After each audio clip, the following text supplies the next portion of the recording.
Welcome back po sa Marj Kitchen Recipes. Ngayon po, may bago po ako ituturo sa inyong recipe. Ito po ay ang pork siomai.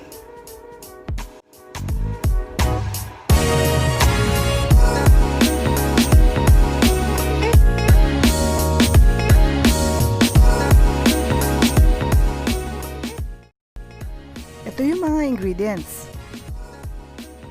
Kailangan natin ng 500 grams of minced pork, 1 cup of grated carrot,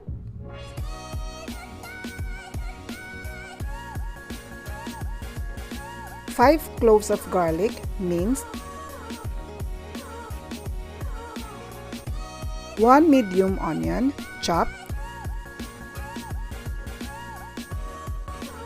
1/4 cup of spring onion,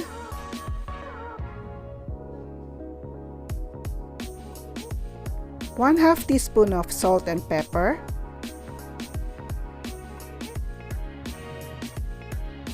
1 tablespoon of oyster sauce,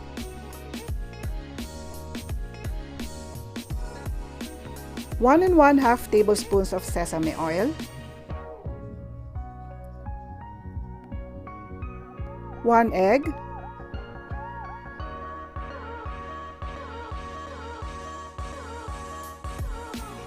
and DIMSUM wrappers.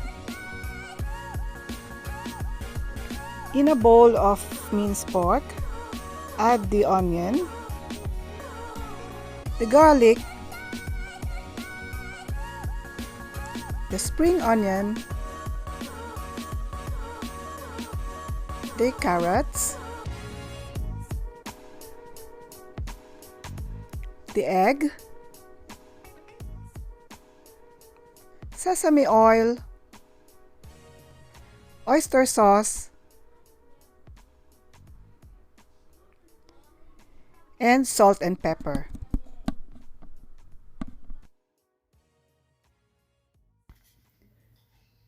Mix for approximately 5 minutes until well combined.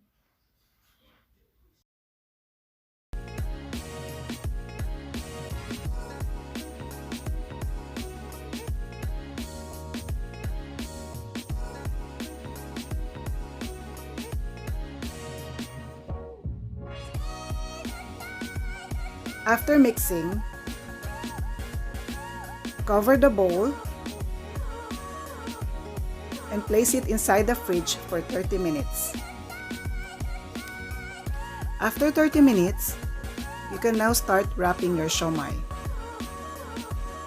Scoop 1 tablespoon of mixture into the wrapper and pinch the sides.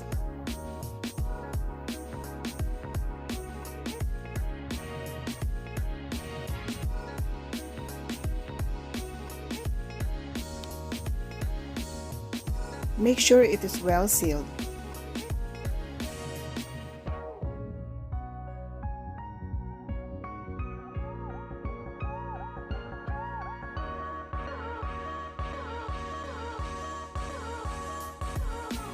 If you want your siomai to look appetizing, you can add spring onion and carrots on top.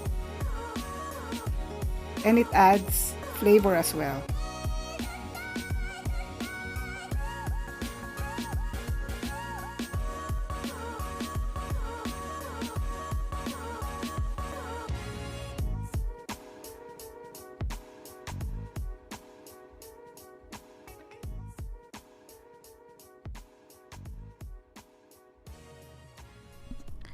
Put an oil at the bottom of the steamer to make sure that the siomai won't stick.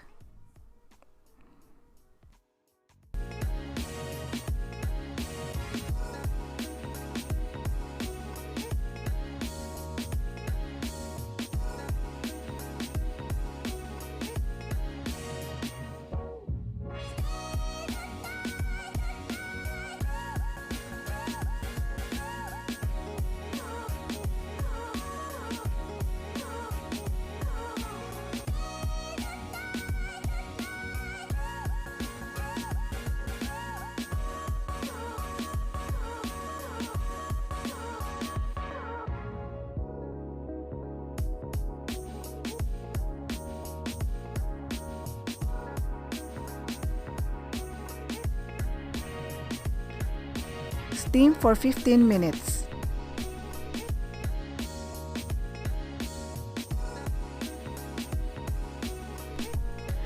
After 15 minutes, your siomai is ready.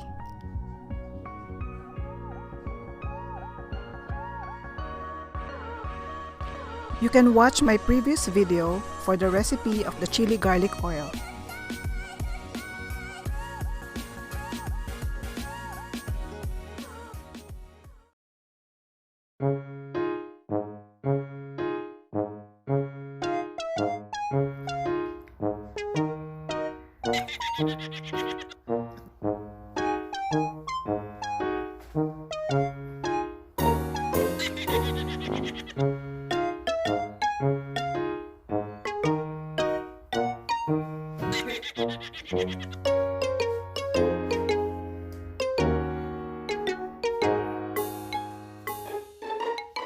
Hi, welcome back to my channel.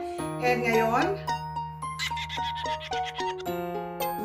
at this moment, we are filming from my kitchen. Look, what a mess. Ang dumi, ang kalat.